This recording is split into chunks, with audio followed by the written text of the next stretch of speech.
Morning. Class 11 के सारे बच्चे तलपट ट्रायल बैलेंस में अभी तक इस चैनल पर कम से कम 10 या 12 10 to 12 क्वेश्चन कर चुके हैं। रूल्स वही है आपके, संपत्ति असेट्स डेबिट में आएगा, व्यय एक्सपेंसेस डेबिट में आएगा, हानि लॉसेस डेबिट में आएगा, कोई भी दायित्व लायबिलिटीज क्रेडिट में आएगा, आय इनकम क्रेडिट में आएगा और लाभ प्रॉफिट भी क्रेडिट में आएगा। उसके अलावा कैपिटल यानी पूंजी, विक्रय यानी सेल्स, क्रय वापसी यानी परचेस रिटर्न, ऋण यानी लोन, बैंक अधिविकर्ष यानी बैंक लोन, लेनदार क्रेडिटर्स, संचितियां रिजर्व्स, देय बिल्स पेएबल और सभी प्रकार की प्राप्तियां ऑल रिसीट्स ये हमेशा क्रेडिट में आती है। ठीक है, आज हम आपके तलपट ट्रायल बैलेंस से लास्ट 6 क्वेश्चन करके ये चैप्टर पूरी तरीके से क्लोज कर देंगे। आपकी राठी की बुक का क्वेश्चन नंबर 16 हम कर रहे हैं। निम्नलिखित तलपट की जांच कीजिए और आवश्यक है तो ठीक कीजिए। Examine the following trial balance and correcting it where necessary. यानी आपको यहाँ एक ट्रायल बैलेंस बनाकर दिया हुआ है लेकिन वो गलत है, उसे सही करना है।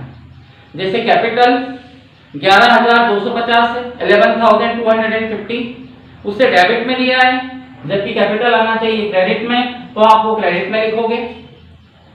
स्टॉक क्रेडिट में लिया है, स्टॉक हमारी संपत्ति है, असेट्स डेबिट में आएगा। क्रय परचेस क्रेडिट में लिया है और परचेस हमेशा डेबिट होता है तो डेबिट में आएगा।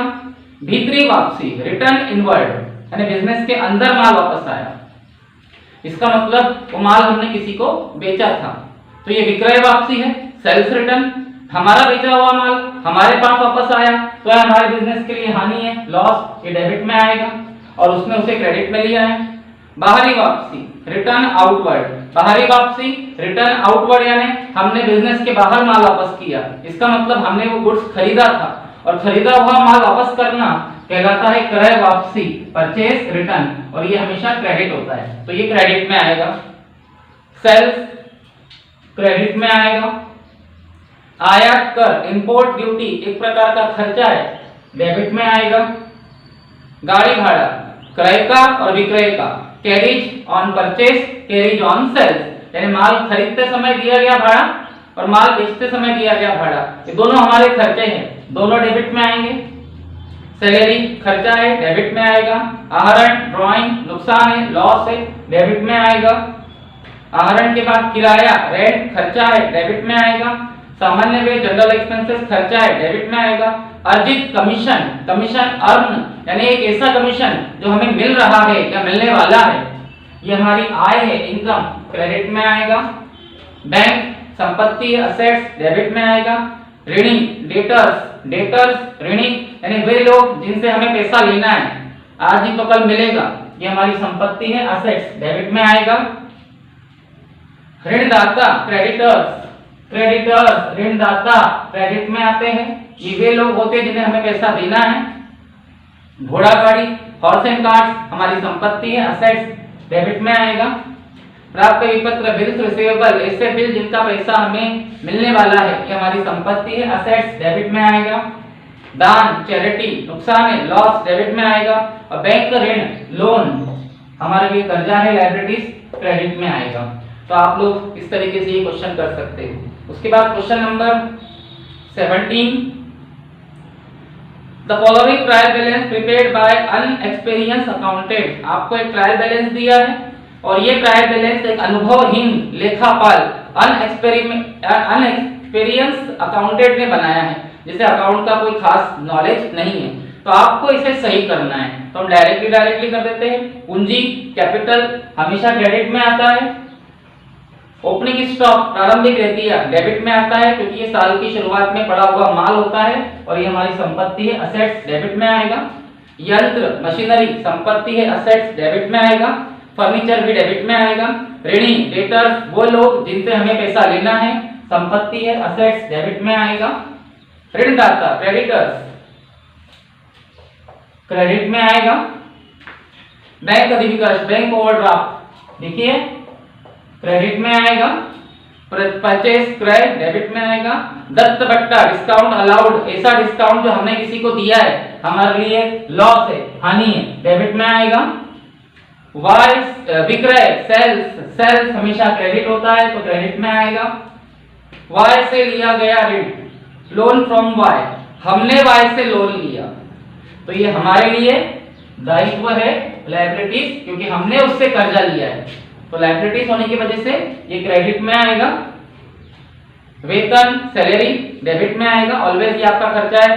विनियोग इन्वेस्टमेंट, यानी हमने हमारे पैसे को किसी ऐसी जगह लगाया जहां से हमें फायदा हो सके, तो विनियोग इन्वेस्टमेंट एक प्रकार की संपत्ति है, असेट्स डेबिट में आता है। उसके बाद विक्रय वापसी सेल्स रिटर्न, हमारा बेचा हुआ माल हमारे पास वापस आया तो ये लॉस होता है, डेबिट में आता है। विनियोग का ब्याज इंटरेस्ट ऑन इन्वेस्टमेंट, विनियोग हम क्यों करते हैं, इन्वेस्टमेंट हम क्यों करते हैं, ताकि फ्यूचर में भविष्य में हमें उस पर ब्याज मिले, इंटरेस्ट। तो विनियोग पर मिलने वाला ब्याज इंटरेस्ट ऑन इन्वेस्टमेंट आपके लिए इनकम होती है क्योंकि ये आपको मिलता है, इसलिए क्रेडिट में आएगा।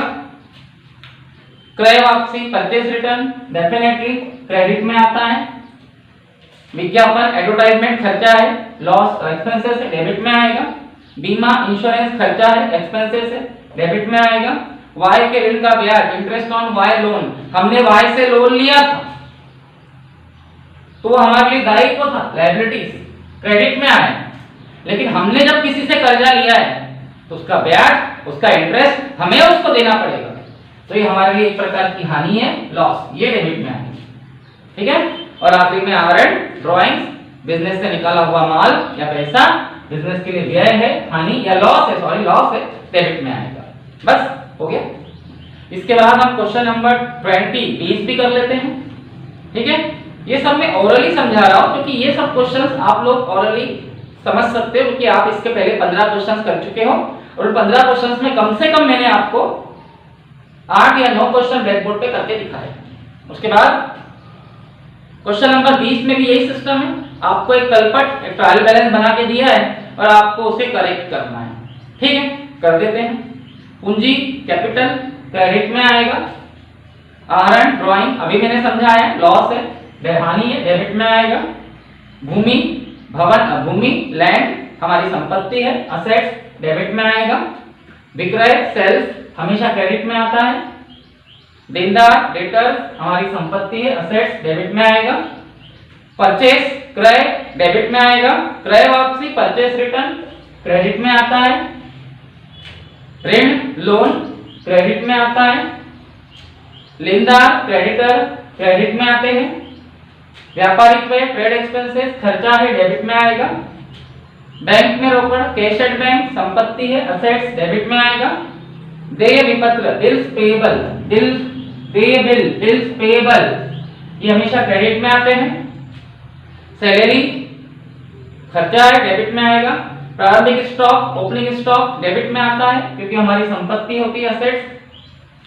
रेंट एंड रेट्स भाटक और दर, मतलब ये आपका किराया है, रेंट है, ये डेबिट में आएगा, खर्चा है। और विक्रय वापसी सेल्स रिटर्न, बिजनेस के अंदर माल वापस आया जो आपने किसी को बेचा था, आपके लिए लॉस है, डेबिट में आएगा।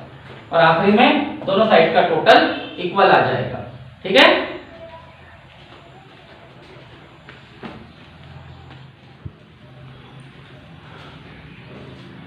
ट्रायल बैलेंस करते समय मैंने आपको एक बात सिखाई थी कि स्टॉक रहतिया बिजनेस में पड़ा हुआ माल होता है जो साल के अंत में बच जाए, एंड ऑफ द ईयर, वो माल अंतिम रहतिया कहलाता है, क्लोजिंग स्टॉक। और उसी को अगले साल की स्टार्टिंग में हम प्रारंभिक रहतिया बोलते हैं, ओपनिंग स्टॉक। यानी कल जो रात में बच गया वो आज सुबह का ओपनिंग स्टॉक, प्रारंभिक रहतिया। ये दोनों अलग अलग नहीं होते, ये दोनों एक ही होते हैं। इसलिए इन दोनों में से कोई एक रहतिया, कोई एक स्टॉक तलपट में दिखाया जाता है, ट्रायल बैलेंस में दिखाया जाता है, वो आपकी संपत्ति है, असेट्स, और उसे हम डेबिट में दिखाते हैं। यानी हम ट्रायल बैलेंस में, तलपट में हमेशा प्रारंभिक रहतिया, ओपनिंग स्टॉक दिखाते हैं और अंतिम रहतिया, क्लोजिंग स्टॉक को नहीं दिखाते हैं। ये अभी तक हमने पिछले 17-18 क्वेश्चंस में किया है, लेकिन अब क्वेश्चन में थोड़ा चेंजेस आ रहा है। यहाँ एक पॉइंट याद रखें, बिके माल की लागत, कॉस्ट ऑफ सोल्ड गुड्स, यानी जो माल आपने बनाकर बेचा है उसकी लागत, उसकी कॉस्ट कैसे निकाली जाती है?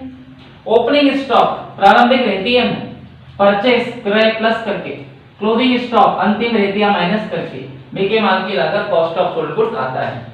और जब आपके क्वेश्चन में बिके माल की लागत कॉस्ट ऑफ सोल्ड गुड्स दिया हो तो रूल्स वही रहेंगे जो हमेशा होते हैं, वही सारे रूल्स हैं।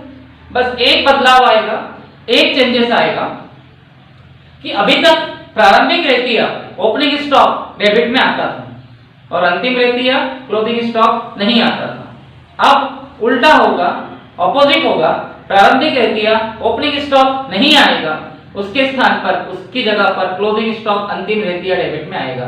ऐसा सिर्फ उन्हीं क्वेश्चन में होगा जो बिके माल की लागत की क्वेश्चन है कॉस्ट ऑफ सोल्ड गुड्स। इसका रीजन ओपनिंग स्टॉक में परचेस प्लस हो गया है, ठीक है, तो ये दोनों चीजों को प्लस करके अंतिम रहतिया क्लोजिंग स्टॉक उसमें से माइनस किया है, तो ये दोनों चीजें अब शो नहीं होगी, उसकी जगह पर क्लोजिंग स्टॉक आएगा, ये मतलब है, ठीक है। तो जो भी क्वेश्चन बिके माल की लागत का होगा कॉस्ट ऑफ सोल्ड गुड्स का, उन क्वेश्चन में प्रारंभिक रहतिया ओपनिंग स्टॉक नहीं आएगा, उसकी जगह पर अंतिम रहतिया क्लोजिंग स्टॉक आएगा। और सामान्य प्रश्नों में, नॉर्मल क्वेश्चंस में ओपनिंग स्टॉक ट्रायल बैलेंस में डेबिट में आता है, क्लोजिंग स्टॉक अंतिम रहतिया नहीं आता है। तो क्वेश्चन नंबर 15 बिके माल की लागत कॉस्ट ऑफ सोल्ड गुड्स, जो माल आपने बनाकर बेचा उस पे किया गया खर्चा आपके लिए व्यय है, एक्सपेंसेस डेबिट में आएगा। मैं करके दिखा देता हूं,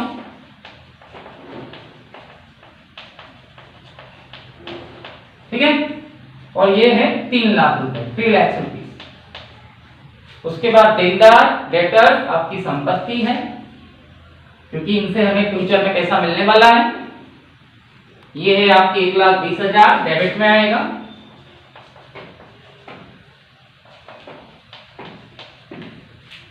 उसके बाद लेनदार क्रेडिटर्स, जिनका हमेशा क्रेडिट बैलेंस होता है, ये हमारा दायित्व है, लायबिलिटीज क्रेडिट में आएगा। और ये है आप लोगों के 60,000 60,000। उसके बाद संपत्तियां है, असेट्स डेबिट में आती है। ये है आप लोगों की 1 लाख रुपीस। उसके बाद में विविध व्यय, सैलरी एक्सपेंसेस व्यय है, एक्सपेंसेस है, डेबिट में आएगा।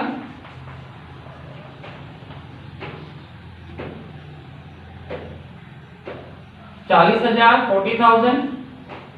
उसके बाद बिक्री है, सेल्स, जो हमेशा क्रेडिट में आती है।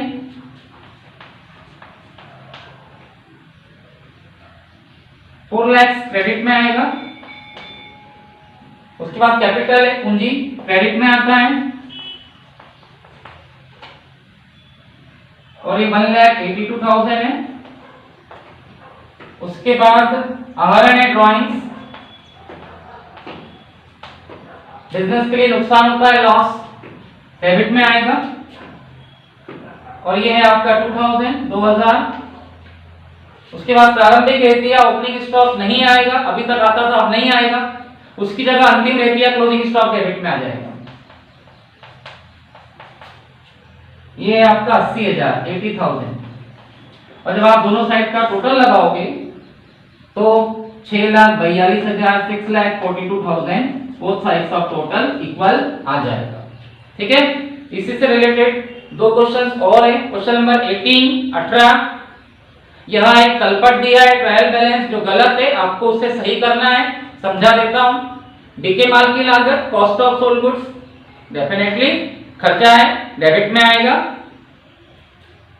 अंतिम रहतिया क्लोजिंग स्टॉक अभी तक नहीं आता था पर अब आएगा, डेबिट में। देनदार डेटर्स डेबिट में आएंगे। लेनदार क्रेडिटर्स क्रेडिट में आएंगे।